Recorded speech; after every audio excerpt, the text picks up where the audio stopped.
So, Drew, today I have a guest lined up that has actually been a real inspiration to me, and I'll bet she doesn't even know it.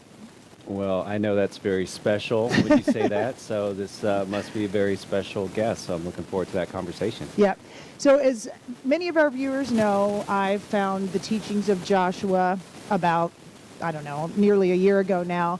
And so I listened to every podcast from the very, very early ones, the first ones that they ever put out. And this guest that we have on today was someone that was on from the very beginning. You know, she was, and she was just like me. She was a mom, and she had a husband and a family and a nice home and just regular issues in her life, right? But she was so willing to go through this journey publicly.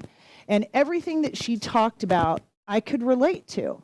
And so listening to her and getting the answers that she got from Joshua and just hearing her go through this so openly really inspired me. Yeah. So I'm really happy to bring her on today. She considers herself a spiritual co-creator, which I love, a reformed control freak, which I think is great. She's on her own path of self-discovery. She has a passion for working with others and helping them light up their path. Okay. She does animal communication.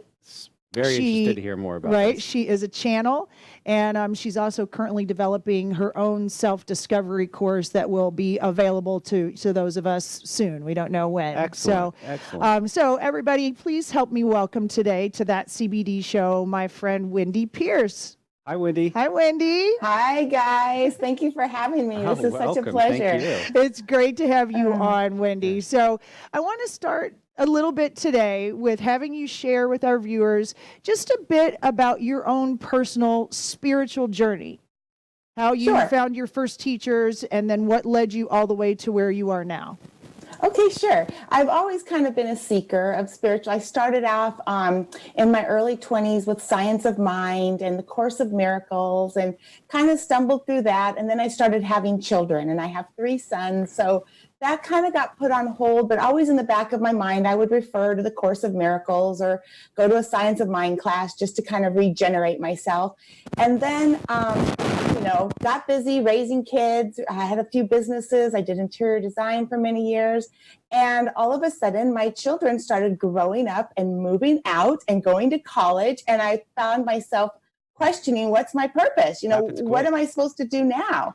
And I really dove into a deep depression. And like Christy was saying, I have a wonderful life. I have a wonderful husband, a wonderful home, beautiful children. We're all healthy. Everything was great. Yet I got extremely depressed because I felt like I had no more purpose. I realized I was always tying my purpose to my sons. And from there, I could springboard and do all these wonderful things. So I got ill. I got diagnosed with fibromyalgia, depression, Lyme disease, and I went through every treatment under the sun, thousands of dollars, and never got better. I started listening to Abraham Hicks through a friend, my husband's best friend.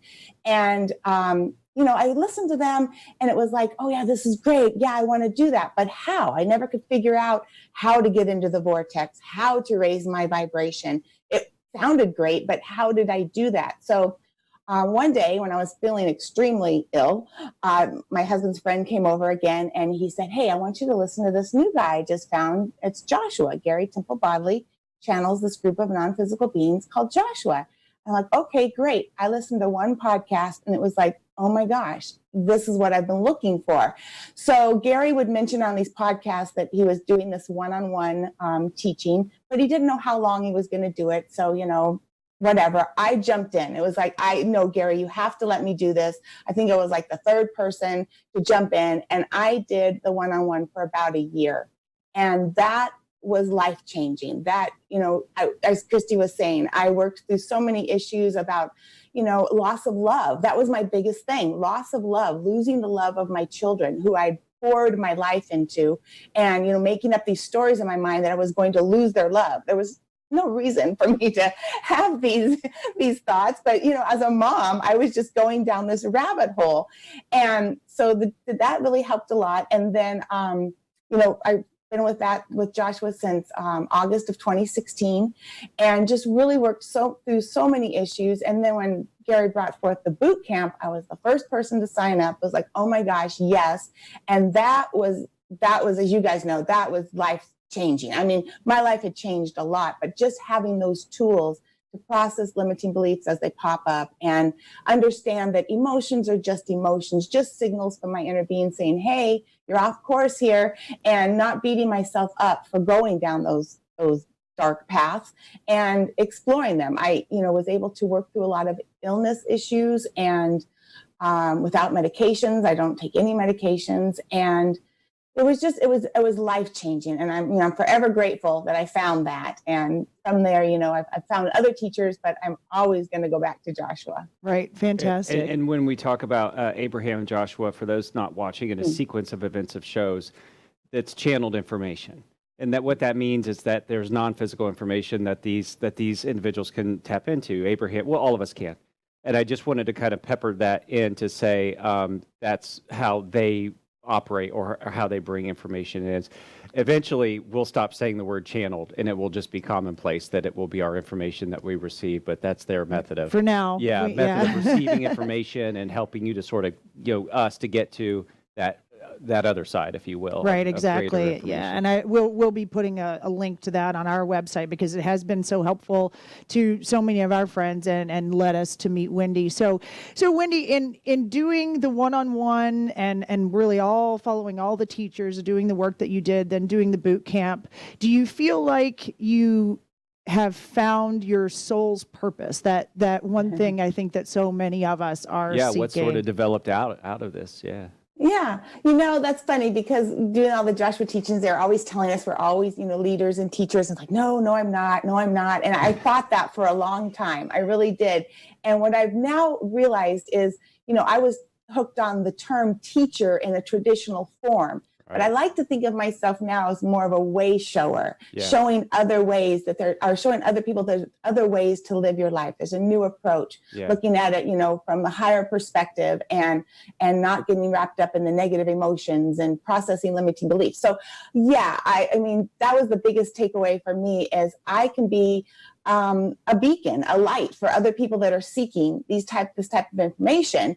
I don't have to set up a classroom or something like that, but right, I online and stuff, and just meeting people through the group. I love co-creating with other people and helping them maybe learn. Don't reinvent the wheel. Let me tell you how I processed that limiting belief, or let me tell you how I worked through that, and then together, I can help them go further down their path. Right. I think something we've all learned, and specifically in the Joshua teachings really honed it in for me, was this idea that our emotions are simply guidance for us, letting us know if we are on the path to what we truly desire. And right. And so when we feel a negative emotion, whether it's mild or intense, the only thing that's doing is telling us that we are going on a little detour. We are not seeing things from a higher perspective. And that's been really helpful for me. And I know that's, as you go through and you're a beacon for that, it's showing people just that you can feel negative emotion, you can lean into it, but that you understand what it is, and you have tools to bounce back into a higher perspective and accept what's happening as for you. And if I may add, Christy adores you. We adore you. And it's not that you're common, because you're so not, Wendy. You're so magnificent. But I think part of the love is that you just represent so much of, say America, if you will, of just, what we all kind of go through in raising our children, and they grow and go. But as you attract yourself into this work, what I think is fascinating in your story, and I think we'll flip over, is that, you might come into this because you're depressed about losing love of your children, and that's your way to get in the door. But when you exit out of it, you realize that the journey and path is so much greater than that.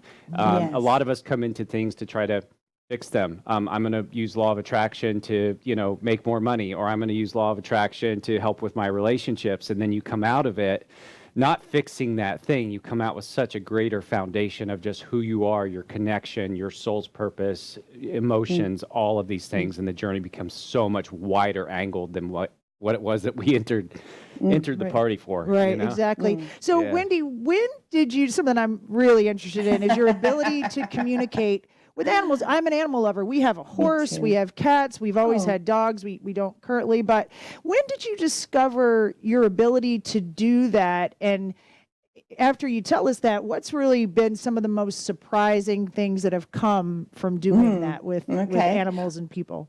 Okay. Yeah. When I was little, I mean, I would talk and talk and talk with my dog. And my parents would always say, oh, she's making imaginary friends. It's like, what is she doing? And, I remember one time I was sitting by a stream with my dad, and this deer came down, and she just had this full on conversation. And I'm telling my dad, oh, Dad, she's talking to me. And, he's like, no, Wendy, no, you can't talk to animals. No, that's your imagination. You're making it up. And I kind of like, oh, okay. Well, and then I just thought, well, I'm making it up. And so it's silly. So for many years, I didn't, other than my dog and, feeling emotions from my dogs and things like that. I had a horse, felt very connected to him. And then when I started with the Joshua teachings, they kept saying, what did you like to do when you were young? And I was like, oh, here we go with the, Pat, as a child, what did you like to do? I was like, okay. So I was like, I loved animals. And they said, well, what did you love about the animals? Well, I love the connection. They said, go connect with a horse. What do you mean, go connect with the horse? Go find a horse and connect with it. So I did. I found some horses. I did some riding. And through that, I realized it was that connection that I was seeking, that deep connection with the animals. And over time, I just started, wait a minute, I can do this. So I put out on our Joshua page, hey guys, I'm trying this. Anybody have any questions about any of their animals? And of course, I got a lot of takers, which was awesome. And just, like Mark, he had a bulldog, Zuzu, and Zuzu would freak out when they were, getting ready to leave. And so I was able to connect with her, and she had some deep separation issues and give him some advice as to how to walk her through it when they're leaving. And now she has no problems. And then I had Diane, this was the strangest one, the cat wasn't eating. And this cat just kept showing me a picture of a bowl. I kept feeling a bowl. I don't see pictures as much as I have feelings and just knowing this. And I'm like, bowl, a plastic bowl. And I said, Diane, does your cat have a plastic bowl? And she said, yes. She doesn't like the plastic bowl. There's some chemical or something. She's like, what? Wow. I'm like, switch her bowl. The minute she switched a bowl to a glass bowl, the cat was fine. So it's like, I get these things and I think, no way, this can't be it. One guy about his cat was having all these issues. And I said, is there a big change going on at your house? I mean, the cat's freaking out about some change. And he goes, well, yeah, we're thinking of moving cross country, but we haven't said anything. And it's just stuff like that would pop up. And it's like, how do I know these things? And it just kind of solidified it for me. And the love I feel when I connect with these animals, even the past animals, it's amazing. It's the best feeling ever. Oh my gosh. Well, we love our pets. I mean, we trade in family members sometimes. Not our pets. I know. And we have your contact information up because the reason we have you or anyone on the show is for people that can hear this and see this and reach out to you, and find their travel and their past. So they can reach out to you if they're interested maybe they're having some issues with challenges or maybe this could open up some communication with something that they're going through. And that's horses, cats, birds, anything. Anything. Yeah. Right. That's really amazing. Excellent. And Joshua, when channeled, will say, "What is imaginary?" You were talking about imaginary, and he's well, really, what is imaginary? Most of it is, but I digress. What is reality? Yeah. Right. So, Wendy, you've recently, I know, developed or really just uncovered what is a natural ability for all of us, and that is your ability to channel. And I know I have heard you answer a question or two on a podcast so when did you discover that ability? And for you, was it something that happened really gradually, or is it something that was happening you just weren't recognizing, and then suddenly you trusted it? How was that process for you?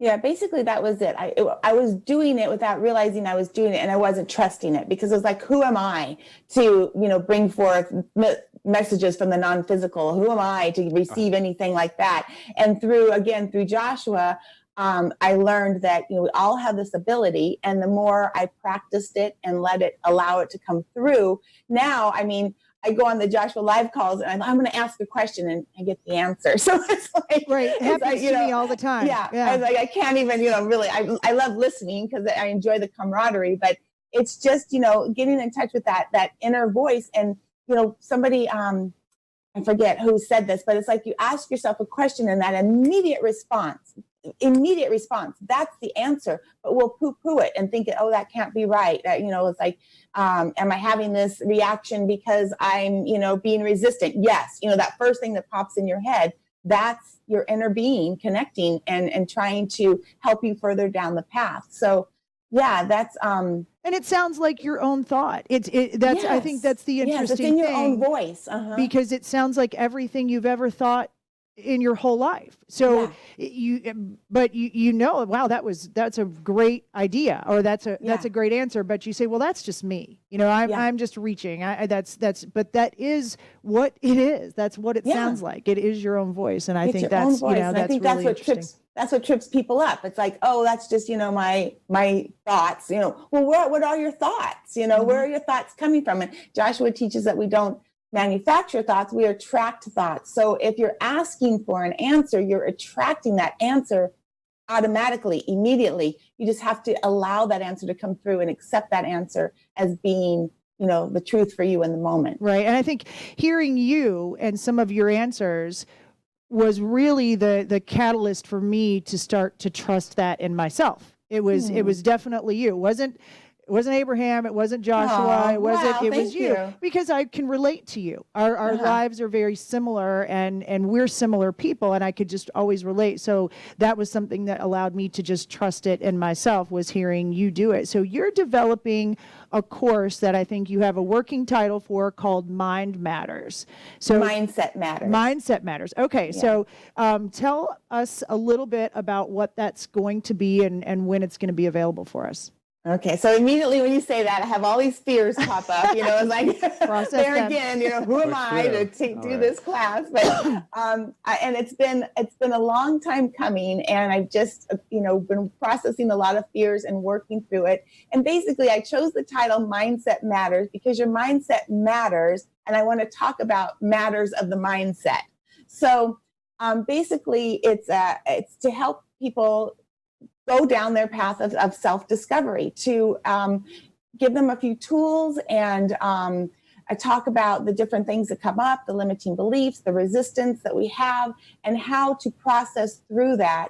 And, primarily a lot of well-being, like how to just have well-being in your life. People think, oh, I want more money, or I want this, I want a mate. Well, you have to start with feeling well in your being. And so from there, you can grow out and expand and do whatever you want. But I've just been thinking about it a long time. And so anyone seeking a better understanding of these teachings would be, the type of person that I would be looking for, that, together we would co-create. I don't want to stand up on a pedestal and give them, now do this, now do that. I want to say, okay, well, let's talk about this, and this is how I worked through these things. How do you think you could work through these, and just together, go down their path a little bit further. Yeah. And the processes themselves that you've learned and we're all learning are universal. So if someone's stepping in saying, well, here, 95% of my life is fantastic, but this 5% is really where I'm focused on, and it's not going well. So, and that oftentimes the 95% of good gets set aside, and the 5% gets all the attention. But what your approach is in this course is going to say, okay, we can use this as our first vehicle and step to kind of work with. But as you learn these processes, you can apply this to all facets of your life, whether it's a trip to the grocery store that goes wrong, or it's a trip to, the parents' house that goes wrong at a family level, that kind of a thing. It's just how to sort of move and maneuver through life in a peaceful, way, peaceful way, right? a productive way. Joyful. Yeah, Joyful way. Yeah, that idea Mindful. of mindful way, right? Yeah, Of aware. mindset matters is, something that I'm have worked through in the boot camp. I'm now in my third boot camp. So something that I'm really working on, and I'd like to hear you speak to this a little bit, Wendy, and that is cultivating a feeling of something. And I realized when I was thinking about something that Drew and I have talked about doing, and that's, kind of not having really a home, but just traveling around, and we're a little bit gypsy. And I was thinking about that idea, and I realized that it isn't actually doing that I want. It's the feeling of freedom that doing that represents to me. And so what I've started to understand is that for me to receive anything that I want, all I'm really wanting is the feeling that I think that thing is going to give me. And through the law of attraction, understanding that I must feel that way for the universe to give me more things that will make me feel that way. So I have to feel free before I will receive more things that will give me the feeling of freedom, even things that I didn't know would give me that feeling. So will you speak to that a little bit, and maybe how you've applied that in your life, or what that really means to you in a practical way, how you do that? Sure. And that's a great example, the feeling of freedom. I mean, I still do a daily practice from the boot camp. And so I write, what I appreciate every day. And I focus on, the things that I appreciate. I am free. I am free. The fact that I don't have to go to a job every day. And I look for the things in my life that make me feel free. I'm free because I have a car. I could drive wherever I want to go. I'm free because, I have legs. I can walk wherever I go. I mean, I try to focus on whatever is in my life currently that gives me that feeling of freedom. Now, when I first started, that might have been one teeny tiny little thing, like freedom. Okay, freedom. I have a car. I could drive if I needed to go somewhere. And then I would just elaborate on that and just really sit with that feeling and allow it to come over my body, almost in a meditation type of sense, where, just feeling, oh, that feels good. I'm driving. I don't have any cares. I would just continue to elaborate on that one little set of feeling until, I could take it to the next step.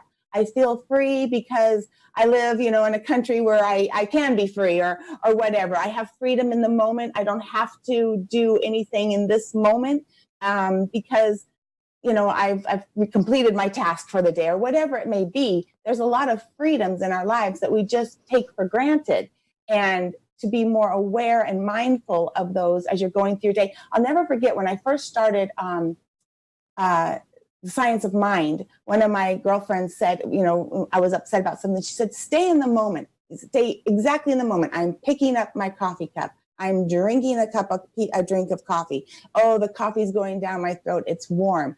And that's the same kind of thing. If you can picture that using the freedom or the love, whatever feeling you want to feel in the moment, confident, you can take that and just by moment walk yourself through the steps. And it takes some practice. It's not like overnight you can do it, but with a little bit of practice, it starts to come quite easily. And it's a nice tool to have in your tool belt to pull out whenever you need it. We're going to have you do a little work with us on our horse. We're in the process now where we're considering moving our horse from here to where our daughter is in school in Colorado. And then she's starting to think about, well, how do I get to the barn? Because she's going to have to travel from school to the barn. I had a conversation with her about all that you're really wanting to do right now, sweetheart, is you want the freedom. You want the flexibility to get to the barn. You want to be able to see your horse when you can. Just keep your mind there, because she was starting to say, I need to get a car. I need to do this. I said, don't go that far yet. You're just looking for that. You want to be able to see him at your own leisure and get yourself into that feeling mode, and then watch what happens. You may make 3 more friends that have cars that want to see your horse and take you out there. You may have Uber. It could look a whole different myriad of ways for you to get there. You just want that feeling of being able to be there and have the experience that you want. Let the universe take care of the details. Right. Yeah. So that's cool. So we're definitely going to have her. Right. I think that that Mindset Matters course for someone is something it seems like would really help them be able to learn how to. Yeah. How long is your course, Wendy? It's still in the development stages, Okay. but I'm thinking it'll probably be a 4-week course. Okay, and that's one-on-one with you or in a group, or do you know It's yet? still developing. I mean, Okay. I'm open to anything, actually. Okay, that's So right now, someone could reach out to you, and it really, when you're on the leading edge of leading edge to get to you at this point, I mean, you might be the top 1, 2, 3, 10 people in the world that are going to start to get the information at the level That you have it. and that's in the way that you can bring that out. So this is the most opportune time, really, right, to leading reach out edge to you. to reach out to you. Yeah. How do people get in touch with you, Wendy? Well, my email is, the best way. I check my email all the time. I also have a Facebook page. My website is under construction, but I have a Facebook page called Attracting Well-Being, Living the Life of Law of Attraction. And on that, I've made several posts where you can get to my blog and see some of the channeled answers that I've done. And I'm working on, getting the website going. But like I said, there's lots of fears I've been processing, and I've also just been enjoying life with this new perspective, which is awesome. And So, right, and I think that's the yeah. thing that you can really help give to people. That's what you gave to me, and watching you go through this process. So awesome. thanks for being with us today, Wendy. It's been Thank a you. pleasure to have you. So for our guests, as you know, I like to give people the opportunity to write in a question to us, and we will do our best to answer that, a life situation or something, and we'll do our best to answer that on the next show. And you can reach Drew and I at hello at thatcbd.show. Well done. Well done. I did it. That's a tough one to get out. So thank you, everyone, for joining us today on That CBD Show, and we will see you next time. Yeah, we're definitely going to have to get with Wendy and We do. talk with our Right? horse. Yeah, Ziggy about this move out to Colorado. Thanks again, Wendy. Awesome. We'll Yeah. talk to you soon. Bye. Bye. Bye.